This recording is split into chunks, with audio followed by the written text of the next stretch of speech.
உங்கள் favourite TV ஷோக்களை இனி miss பண்ண தேவையில்லை. ZEE5 இல் முற்றிலும் இலவசமாக காணுங்கள். இங்கேயும் எப்பொழுதும். வள்ளிமா, என்னாச்சு? எப்பவும் இருக்கிற மாதிரி ஹாப்பினஸ் இல்லையே, குறைஞ்சிருக்கே. நான் சந்தோஷமா தான் இருக்கேன், அதெல்லாம் ஒண்ணும் இல்ல. சரி, நம்ம குலதெய்வத்தை பத்தி நீங்க எதுவுமே சொன்னதே இல்லையே. ஆமாம்மா, எங்கம்மா நம்ம வீட்டுல ஒண்ணு போனா ஒண்ணுன்னு ஏதோ ஒரு பிரச்சனை. அதுல நம்ம எங்க உட்கார்ந்து நிம்மதியா இதெல்லாம் பேச முடியுது? நம்ம சாமி இருக்க ரொம்ப சக்தி வாய்ந்த தெய்வம் அது. நம்ம குடும்பத்துக்கு எந்த ஒரு பிரச்சனையா இருந்தாலும் அது நடக்கிறதுக்கு முன்னாடியே கனவுல வந்து முன்னெச்சரிக்கையா சொல்லிடும். பெரிய பெரிய ஆபத்துல இருந்து கூட நம்ம குடும்பத்தை காப்பாத்திருக்கு. அது மட்டும் இல்ல வீரா, அப்பா ஒரு தடவை சரக்கு ஏத்திட்டு வரும்போது வழியில லாரியில் ஆக்சிடென்ட் ஆயிடுச்சு. ஒரு நூல் இலையில உயிர் தப்புனாரு. அதுவும் ஒரு சின்ன காயம் கூட இல்ல.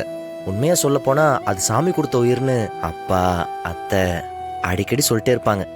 இல்லத்த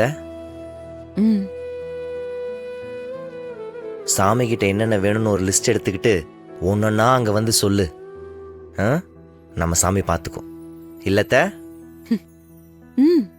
என்னவோ இதெல்லாம் நீ சொல்ல வேண்டிய டைலாக், நான் சொல்லிட்டு இருக்கேன். யார் சொன்னா இப்ப என்னடா? திருவிழாக்கு போறோம், நீ ரெடி ஆயிடுமா? ரெடியாகு. மூஞ்சியே சரியில்லையே. வழக்கமா எங்கேயாவது குடும்பமா போறோன்னு சொன்னா ஆளா துள்ளி குதிக்கிறது இது. இந்த தடவை என்னமோ சுத்தமா இன்ட்ரெஸ்டே இல்லாத மாதிரி போகுது. ZEE5 ஆப்பை டவுன்லோட் செய்து அனைத்து எபிசோடுகளையும் இலவசமாக பாருங்க.